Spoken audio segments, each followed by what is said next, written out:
Look, sometimes you have to have the attire to match the energy of what you're doing. For our viewers of Sundays with Serby, you know that New York Post sports columnist Steve Serby is always bringing strong flannel shirt energy.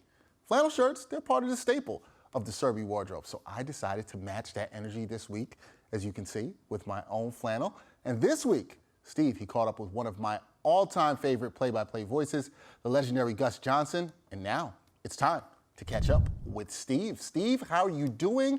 I'm going to ask you to rate my flannel choice today. I tried to bring the same energy you have. That's a good one. I like that. I'm sorry, I don't have that one. That's not an Old Navy though, is it? I don't recall seeing that at Old Navy. It is not your Old Navy brand. I'm not going to mention the brand because they do not sponsor us, but I will tell you that off air, but it is not Old Navy. I like it. It's a good look for you. I like it. Thank you. I'm just trying to have the same energy as you, Steve. But you had a really good Q&A this week with somebody that I should have mentioned when you asked me the question last week about one of my favorite broadcasters, and I forgot to bring up this person, but you talked with Gus Johnson, and you asked Gus a great question, in my opinion at least. You asked if he could go back in time and announce 3 sporting events in history, what would they be? What did you make of his answers to that question? Loved his answers. Number 1 was Jesse Owens winning 4 gold medals in Berlin with Hitler watching. I'm assuming that Kanye West was not sitting next to Hitler, but maybe I'm wrong. Oh, man, don't get me started on that. But anyway, so he proved to Hitler that there was no master race. Sorry, Adolf. And so Jesse Owens was number 1. Number 2, similar theme, Joe Louis knocking out Max Schmeling in their second fight 2 years after Schmeling had upset as a 10-1 underdog Louis in the 12th round. And again, it symbolized democracy versus fascism, even though Schmeling was not a fan of Hitler.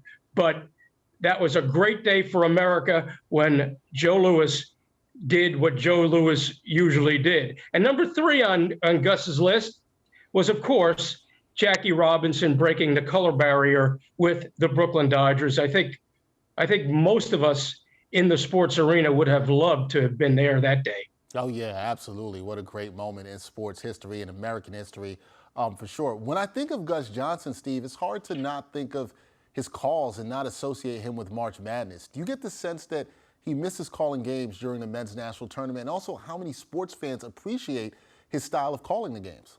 Yeah, well, he of course he misses it. He loves what he does. He loves being at Madison Square Garden for the Big East tournament. He loves that. He misses Madison Square Garden every day, and we miss having him calling every game possible.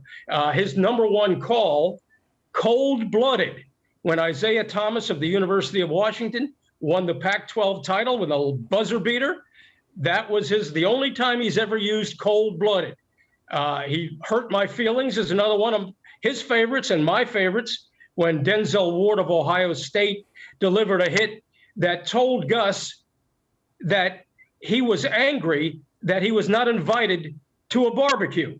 Hurt my feelings. Can't blame him. And of course, another favorite. It's something that my personal viewer says all the time when they see I'm scheduled. Here comes the pain. No. What they really want to say is here comes the flannel. That's because that's what they expect. Yeah. Here comes the flannel when you see Steve Serby. Well, here comes the pain is when somebody gets dunked on. But look, Gus fancies himself as a fan watching the game with fans, and he does a tremendous job. His energy, his passion is unparalleled. Great guy, great story.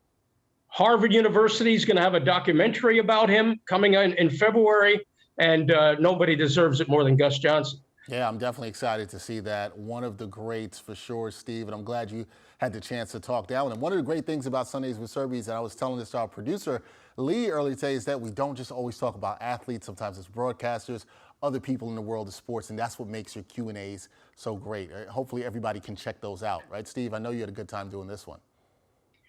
Dex, you are cold-blooded. Well, in terms of being good, I don't want to be cold-blooded to anybody in the wrong kind of way. That's what I meant. That's what I meant. I appreciate that. I do think this flannel is cold-blooded, though. I do. It definitely is. But before you go, Dex, Yes. let me our rolling Q&A has to continue, of course. Yes, it has to continue. That's right. By popular demand. Let me ask you this. If you could play for one basketball coach in history, if you could play, let's start with that one. If you could, who would it be and why? You know, I probably would say now, being the big NBA fan I'm going to go with Steve Kerr, actually. That might shock a lot of people. I like what Steve Kerr has done with the Warriors, the style he's incorporated, the way he lets his players sort of facilitate everything. He seems like a really good players coach. I think I would like playing for Steve Kerr. He just all right. How about if you could play for one football coach in history? Any football coach. You're not going to say Adam Gase, are you? Oh, no, I'm not saying that. That's for sure. Definitely not saying that. I'm going to go with Bill Parcells on this one. You know, fantastic leader. Obviously loved what he did with the Giants and then saw what he did with the Jets. Just somebody seemed to got the most out of his teams, whatever team he coached. So in terms of playing football, you need that discipline. I'm going to go with Bill Parcells, man. Well, do you think you're mentally tough enough to play for a coach who's a hard ass? Oh, yeah. I could handle that. That's not going to bother me. Yeah, I'm fine. Okay, I'm all right. I can be pushed, and I'm fine with that. That kind of coaching doesn't bother me. All right. And how about last one? One baseball manager. You could play for one baseball manager. Who would it be and why? I'm going with Willie Randolph, who should have had more opportunities to manage. Did a great job with the Mets. We are from the same neighborhood, East Flatbush in Brooklyn. So it's going to be Willie Randolph. That's who I'd love to play for. Got to give some East Flatbush love there. So that's who I'm going for. Willie Randolph. Okay. All right. All good choices. Too bad Willie hasn't gotten another shot. I know. That's another story for another day. But thank you, Steve. I always appreciate the rolling Q&A for everybody else. Check out Steve's Q&A with Gus Johnson. It's a really, really, really good one, as they all are. And for this episode of Sundays with Serby, we brought the flannel energy. Thank you, Steve. Appreciate you, man. Cold-blooded. Cold-blooded. There we go. Thank you, man. Thanks.